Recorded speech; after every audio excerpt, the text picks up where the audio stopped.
What's the story, Morning Glory? What's the word, Hummingbird? Thank you so much for clicking on my channel and for joining me for this review of Love and Marriage DC Season 1 Reunion Part 2.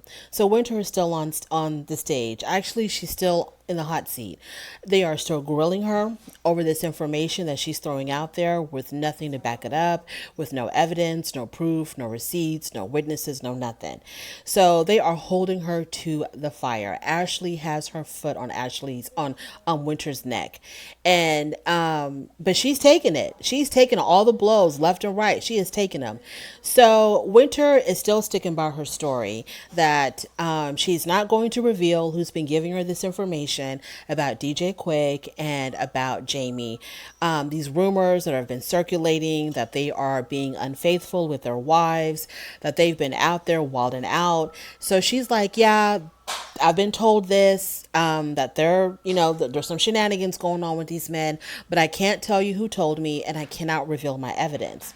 So they're really upset with her because it's like, how do you throw this out there and you have nothing to back it up? You're just ruining people's reputations and you're just, possibly ruining people's marriages because, DJ Quick and Ashley, they've been through it all with their marriage, but they seem to be on a much stronger footing now. And then you have Irena and Jamie, they've been going through stuff, and it seems like Irena and Jamie, their marriage seems to be a little bit more shaky than Quick and Ashley. And so with Winter just throwing out these rumors out there, these grenades out there, it could really do something to a marriage.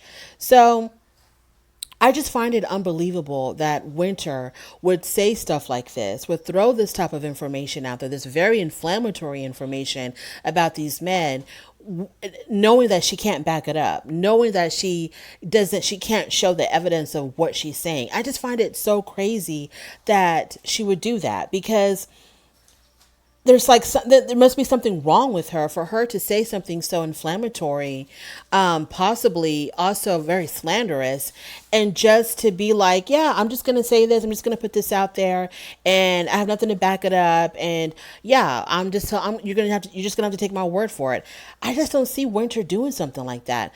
I'm kind of leaning towards that there may be some type of evidence. Now, Ashley did say that because of the type of jobs that they do, DJ Quick being a DJ, and I think with Jamie being an event planner, when they go to these events, these parties, whatever, women will run up to them, want to take pictures with them, and people will take pictures and then send them to the wives and be like, hey, this is your husband was wilding out. Your husband was doing this, and that. And it was like, yeah, we know because we were there. We saw all of this. This is what people do when we go out to these events.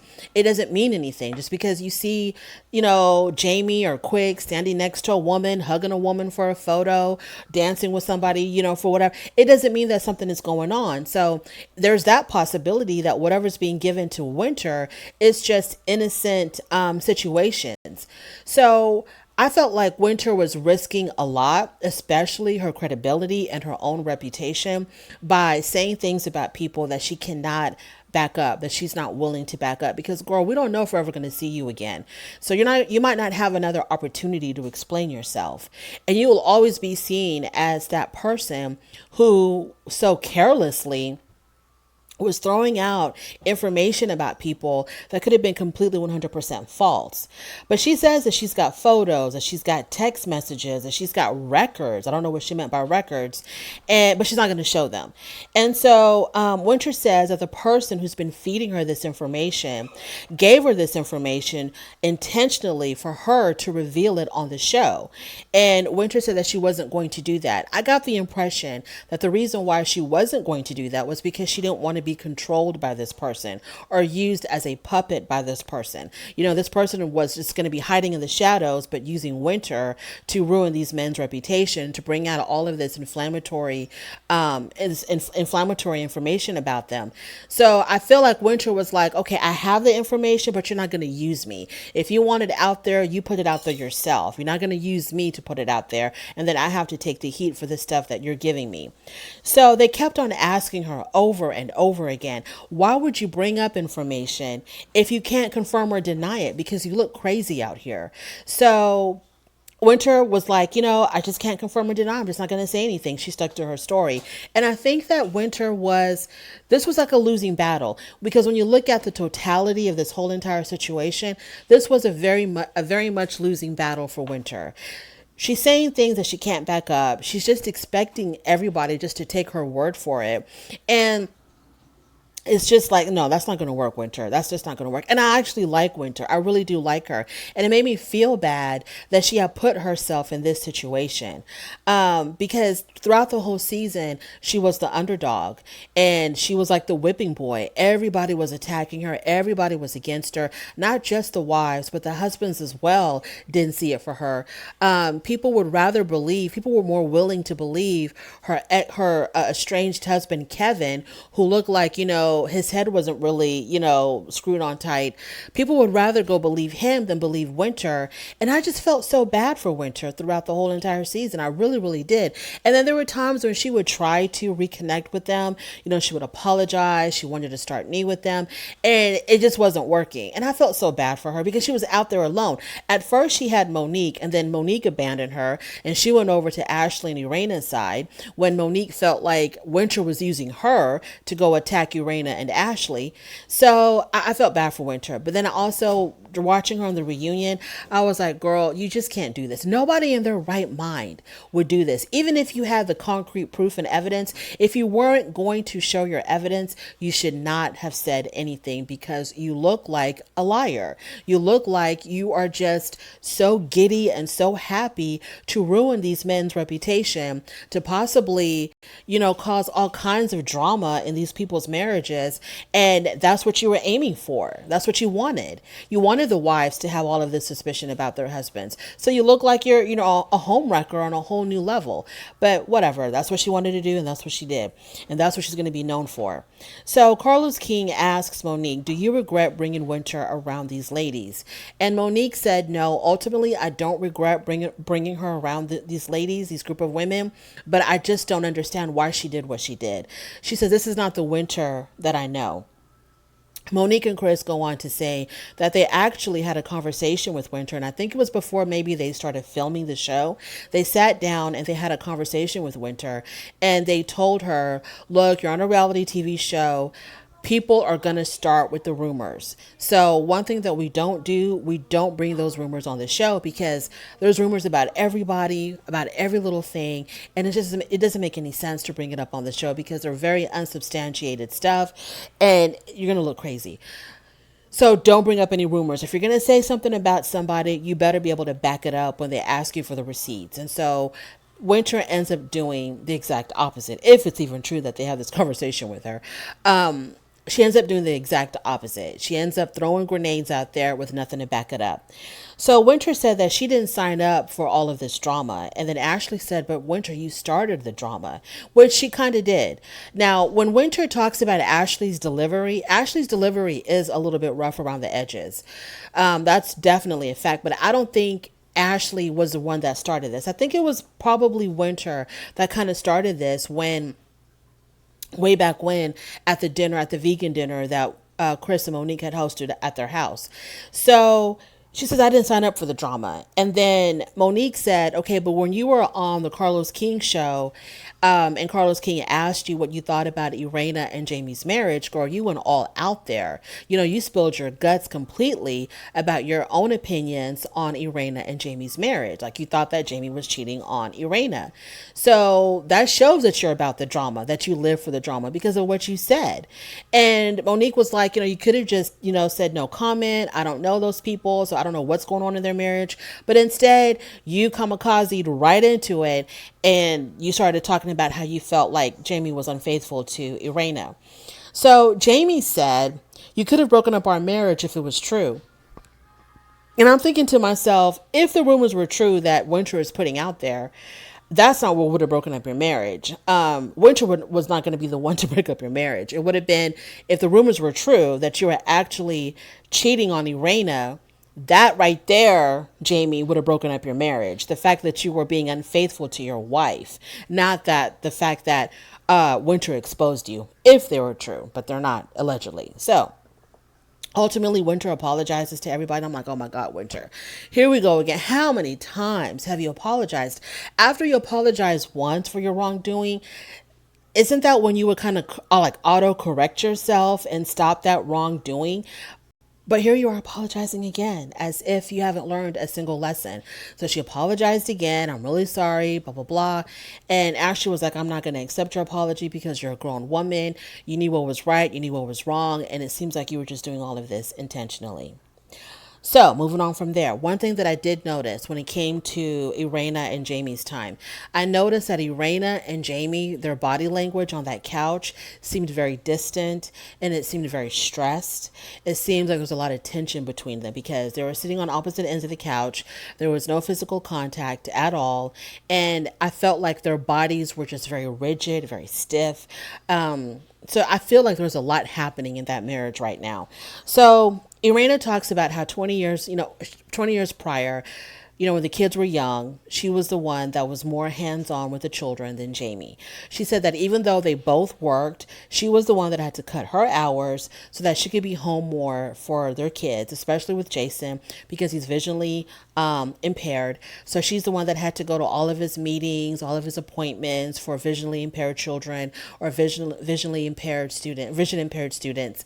So she had to do all of that on her own. Jamie never came to a single meeting, and Jamie looked at her and he was like, I never came to a single meeting. Are you serious right now? And so Irena was like, okay, you came to one. You came to one meeting. And so Irena goes on to say that, during those times, she was like the one that was home all the time, the main caretaker of the children, while Jamie was out doing whatever the hell he wanted. And I feel like the reason why Irena is bringing these issues up, I think that she never got over that resentment of the fact that he could do whatever he wanted, but I had to be the one to stay home, take care of the kids. She had to be on the up and up. She had a lot of responsibilities on her, and maybe she felt like she didn't have a partner to share these responsibilities, especially when you have a special needs child. So I think that Jamie was out there, and I think that maybe Irena had suspicions that her husband was being unfaithful. And I think that's the main reason why she resents him. Because if Jamie was out there, but he was out there working, trying to provide, which I'm sure he was, but why would you be upset if your husband has to work and provide for the family? Especially since Irena herself admitted that she had to cut her hours from work so that she could be home more, which would make me think that he would have to pick up more hours from work for them to kind of stay at the level that they were at. So if he was out there like legitimately doing what he was supposed to do, I don't think that Irena would have as much resentment. But I feel like when he was out there, he was having fun, didn't have a care in the world while she was left home with these kids. And I think that she probably has suspicions that he was cheating on her. And I think that's always stuck with her. And I think that's why maybe it was a little bit easy for her to start up these relationships, even though it was all supposedly just through the phone, just through texting or whatever, to start these relationships with these three different men. Because I think when her husband was out there, he was out there bad as far as, being unfaithful.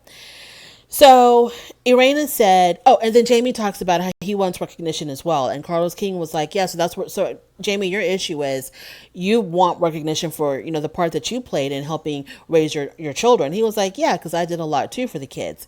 Now, Irena is very resentful that Jamie wasn't present more with the family. And Jamie feels like Irena basically threw him under the bus.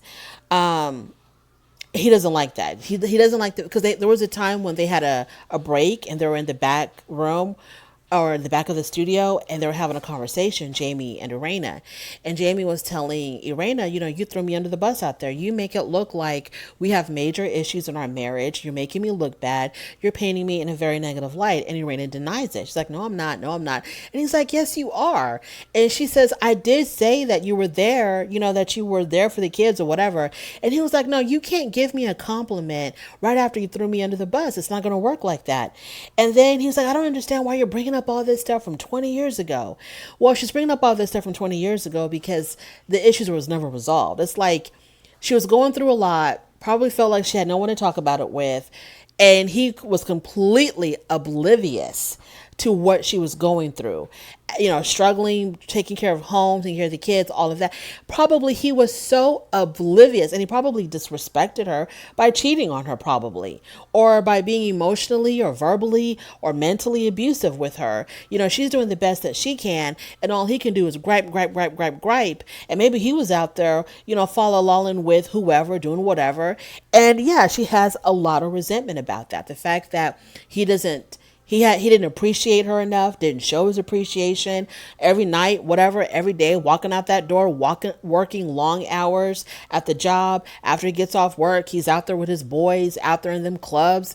And the whole time she's trying to keep this family together. Yeah, she's extremely resentful, Jamie. Extremely resentful. Now, where Irena messed up, she never brought this to his attention. And even if she did, even if she brought it to his attention, he probably would have just kind of like shrugged it off. Like, oh, you're making me look bad, or you're saying I'm not doing enough. Because her complaint would have been, hey, I need more help. I need you home more. When you're not at the job, you need to be at home with me and these kids. And he probably would have given her the blues, oh, and so then, he storms out the door, whatever. So yeah, she's extremely resentful. So Jamie then says something to her that I thought was really interesting. He was like, you know what? You're trying to like really, you dragged me on this show, or you really want me to do this show. And he was kind of like saying, I'm doing this show for you. Okay. Cause you really want to do this reality TV stuff. So I'm doing this show for you, but I'll be damned if I'm doing this show for you and you want to make me look like the bad guy. That's the message that I got when he said something about her really wanting to do this show and her really wanting him to do this show with her. So Irena says that she is resentful and that she is not over what happened 20 years ago. Then their sons come on stage, and Jason and little Jamie. Of course, Jason always steals the show. He's extremely funny. Evidently he's gotten a whole bunch of followers from being on the show. He says his social media is blowing up, and he says he's going to use the show to find him a woman. Damn right, Jason. And then little Jamie, they asked him about his, criminal case. And when he started talking about or explaining his criminal case, he sounded to me very rehearsed. And I'm pretty sure either his parents or his lawyer was like, look, when you get on that stage and they ask you about your criminal case, this is what you're going to say. And I think he kind of memorized everything he had to say so that when he said it, it did sound a little bit stiff and rehearsed. But he says that there is no possibility of him going to jail, and that's all we really care about. If you got to do your probation or community service, that's fine, little Jamie. We just don't want you behind bars. And he says that that's not going to happen. So he completely reassured us on that. So then Jamie said that, Big Jamie, he said that after he saw himself on the show, it made him realize that he needed to work on himself a whole lot more. There is something brewing, I think, with Jamie and Irena. Jamie has a really short temper. And I think that Irena is like, I don't know if she's always been able to kind of confront him and talk back to him, or if she just started doing this recently. But, yeah, she's really speaking up for herself, but he has a really bad temper, and he needs to go to anger management like pronto. He needs to learn how to contain his emotions when he gets frustrated, because it's like he just shuts down. And I think also with Jamie, he doesn't know how to deal with emotional problems or very sensitive problems when it comes to his family. For example, I gotta talk about also when he cried. I don't think that when his children or when his wife, when they come to him with like a real problem that's dealing with, how they feel or whatever, I don't think he knows how to deal with that. For example, when Jason Jason wanted his dad to know he doesn't want to be a DJ. He wants to go do computers. And instead of like Jamie taking the time to figure out what's making his son not happy, because the boy wasn't happy, asking his son, having a real heart to heart, like, okay, let's talk about why you don't want to do, why you don't want to be a DJ. Why are you upset about that? Or why does that bother you? Have a serious conversation with your kid and let him explain exactly how he feels. It's like for Jamie, that's uncomfortable, because I think Jason had to go through his mother to tell Jamie that he didn't want to be a DJ. He wanted to do computers. And to me, that whole computer versus DJ thing was so bizarre, because I think most parents would have wanted their child to go into computers because it's more secure, more long lasting. Um, you're keeping up with the times, and as far as like being a DJ, that's very short lived. It's very very hectic. You have to be able to keep up with a certain kind of schedule to be able to make a certain kind of income. And I just don't understand like why he wanted his son to do that when he clearly didn't want to do it. And it would have been a lot more hectic industry to get into, to make a name for yourself and to stay in it when it's so competitive, whereas there's not enough people that can get into the computer industry. I don't think the computer industry or the technology industry can ever be overly saturated. I think that they're always going to be wanting people in those industries. And so it just didn't make any sense that Jamie didn't get that. Also, when it comes to his own wife, his wife and her wanting to like sit down and talk to him about certain things that bother her, I don't think he's comfortable with that at all. And he's very defensive. Anytime that someone points out any of his own shortcomings, he gets extremely defensive. And then he starts lashing out. So he has a real issue with that. But I thought it was really, and it really touched my heart because I'm a parent and I understood exactly where he was coming from. When he was talking about Jason, and he was saying that, Jason, this boy's a genius. And then he completely broke down. He couldn't even talk because he got so overwhelmed with emotions, talking about, how intelligent his son is. And I understood exactly where he was coming from because you want the world to see your children the way that you see them. They're the jewel of your eyes, right? And you want the world to see that. He doesn't want the world to see his kid as just, oh, that's just some blind guy, where his vision impairment becomes who he is. It defines who he is. He doesn't want that. He wants the world to see how absolutely intelligent his son is, how funny he is, what a great personality he has. And we saw it. We truly saw it. And it was just beautiful to see how overwhelmed he was in that. It was just really beautiful. He loves his children a lot, a lot, a lot, a lot. And that was really good to see. So after that, Chris, okay, Monique's Chris, he's like, well, I saw myself on the show and I realized I got to work on a whole bunch of stuff. Yes, we know, Chris, you are still striving for perfection because you're perfect, unflawed wife wants you to reach her level of perfection. Otherwise, she's probably going to kick you to the curb.